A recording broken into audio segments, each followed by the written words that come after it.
Stephen Colbert's late night show is done. This is a show on CBS that has had a very, very long history going back to the David Letterman days, and now it's all over. Is it because of money? Is it because of politics? Is it because of internal business strife? Is it because of ratings? Well, let's talk about that today because there's a lot going on here. But I think ultimately this comes down to the absolute rejection of leftist culture. The mask has come off. The gloves have come off. People are tired of this kind of thing if it was ever even a thing to begin with.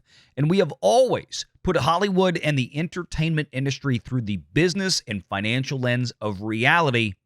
And ladies and gentlemen, sit back and relax because we've got one for you tonight. Let's go.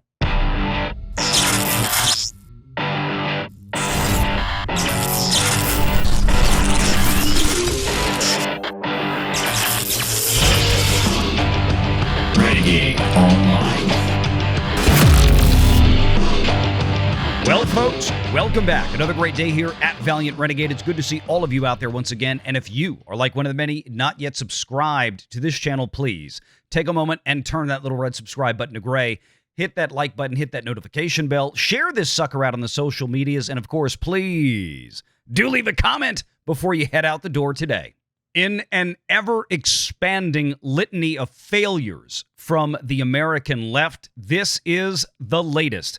CBS set to cancel The Late Show with Stephen Colbert, citing a financial decision, according to Variety magazine. TV's ongoing problems with late night have come for Stephen Colbert, with CBS announcing Thursday that it plans to end his Late Show after next season, citing a financial decision. The decision, which ends years of original late-night programming at CBS that started when the network lured David Letterman from NBC in 1993, comes as the economics of the wee hours of the TV age have begun to accelerate, with media companies growing wary of the high price tags involved in producing the shows, while the young viewers they try to attract watch more of them via digital video. We consider Stephen Colbert irreplaceable and will retire the Late Show franchise in May of 26, CBS executives said in a statement. We are proud that Stephen called CBS home. He and the broadcast will be remembered in the pantheon of greats that graced late-night television. This is purely a financial decision against a challenging backdrop in late night. It is not related in any way to the show's performance, content, or other matters happening at Paramount. In other words, that's a fancy way of saying bullshit. This has everything to do with matters going on at Paramount. This has everything to do with Skydance coming in and the Ellisons coming in and taking over and bringing in new management. We just had, in the last several months, a major lawsuit between President Donald J. Trump and CBS for their absolutely horrific mishandling of an interview with Kamala Harris during the presidential election campaign of 2024. It boiled down to complete malfeasance, a complete gaslighting of the American public. And this is why Paramount was so quick to try to settle this lawsuit, because there was absolutely no defense for what they did. They created a $1 billion campaign commercial for Kamala Harris on a gratis basis. That's something they didn't afford Donald Trump. Kamala Harris was a disaster during that interview when the uncut, unfettered, unedited version of that interview leaked. And all of America could see just how much of an absolute moron and short bus student that she was. But CBS, nonetheless, decided to use its editorial powers to make her look like something other than what she actually is. Colbert, who was informed of the network's decision Wednesday evening, according to a person familiar with the matter, told the audience at the taping for Thursday's broadcast about the matter. There has been a growing speculation that both Stephen Colbert and Jon Stewart, who hosts one broadcast of Comedy Central's Daily Show, broadcasts each week, could be under growing scrutiny from executives at Skydance. That's the Ellisons, folks, which are slated to acquire Paramount Global, the parent of both CBS and Comedy Central. David Ellison, who leads Skydance, has projected an image of being intrigued by the politics espoused by President Donald Trump, who Colbert and Stewart routinely skewer in monologues and commentary. Now, let me take a little bit of an issue with the editorialization that Variety is laying down in this article. The problem is not that somebody like David or his father, Larry Ellison, of the Oracle fame, are bringing in terms of politics. The problem is that these two gentlemen are absolute, unequivocal businessmen. They look to see where the culture is going.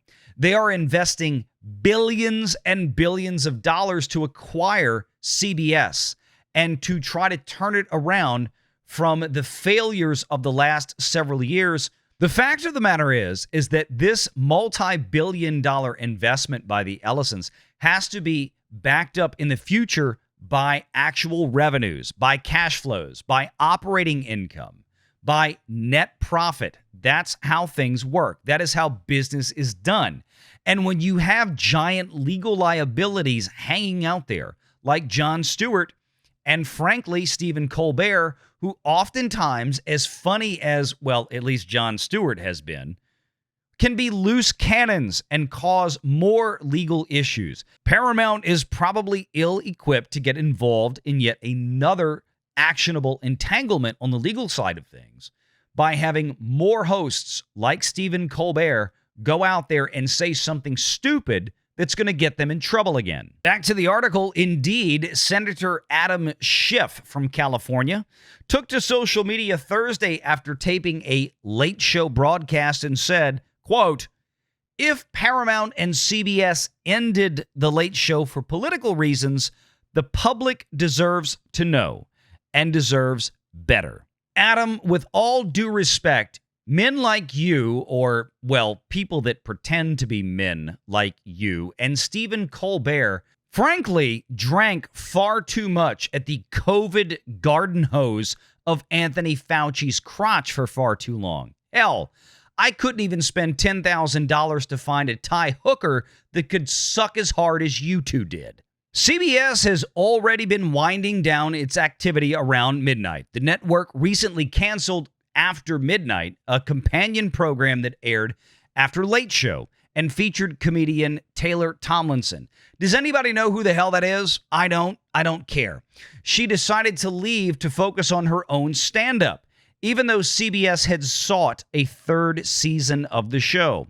It's no secret among staffers and execs associated with Late Night that the business of the format has been in decline. The shows have been built in recent years to bring young people to TV, but those are the very consumers jumping first to new streaming behaviors that are less tied to watching programs at a specific time and date. Hosts like Jimmy Fallon, Jimmy Kimmel, and Colbert continue to generate headlines and digital memes and still build sizable live audiences that the networks and their distributors and advertisers covet. But less so, and the ranks of the hosts have narrowed in recent years. So too have episodes of the shows. None of the medium's regular hosts hold forth on Friday nights any longer, with Fallon's Tonight the last to give up the fifth night of the week. When you have non-network shows on cable news, like non-FCC, non-over-the-air broadcasts, late night, doing shows such as Greg Gutfeld, drawing in 3 to 4 million viewers a night. That's according to a number crunch by prominent YouTuber Valiant Renegade. And then you look back at places like Stephen Colbert, Jimmy Kimmel, and Jimmy Fallon, who are pulling in at best maybe half of that kind of audience on an average Tuesday. Well, that's the issue. And when you have folks like Stephen Colbert that were likely demanding a ridiculous amount of salary to continue doing what they were doing, finally, the new management coming in from Skydance, the adults that are finally walking into the room saying, enough is enough. We're done with this shit. Well, that's why Stephen Colbert is taking the long walk off a short pier, and I would not be at all surprised if we see similar moves in the next year or two from other competitors, not at CBS, but at places like NBC and, yes, even ABC at Disney, especially if the talent there, or the lack thereof, keeps demanding higher and higher salaries for lower and lower audience turnout. Still, CBS's decision has puzzled others in the industry. The exit of a popular late-night host is the kind of thing that might be announced during upfront meetings with advertisers in May, so as to boost interest in the program for its last year on air. Indeed, Johnny Carson unveiled his decision to leave NBC's Tonight Show at a presentation to advertisers in 1991. David Letterman was celebrated at one of CBS's regular upfront spectacles at Carnegie Hall, a decision that helped whet the appetites for his last few months on The Late Show. So some networks with a big hand in the late-night game continued to gain support for their shows. NBC wooed Allstate, T-Mobile, and several other big spending ads to bolster the recently completed 50th season of SNL. Stephen Colbert will next year wind up a colorful run. When he took over The Late Show in 2015, he had to navigate a new role. He was no longer the bloviating conservative character, again, not reality, just a character that he played on Comedy Central. He had to instead find ways to be his authentic self, his truth.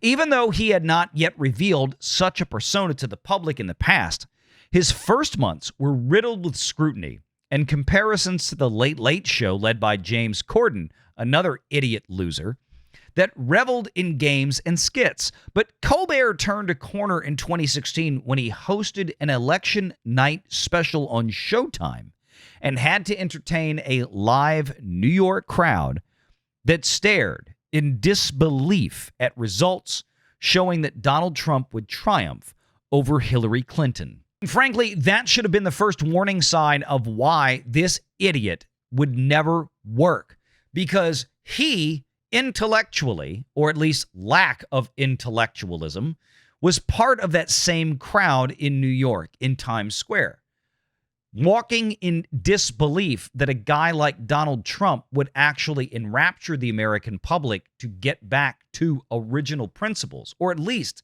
that was the sales pitch, right? That's a different conversation as far as what may or may not be going on currently. The point is that Stephen Colbert was completely, at that moment, out of the public zeitgeist. There was nothing connecting him to reality anymore.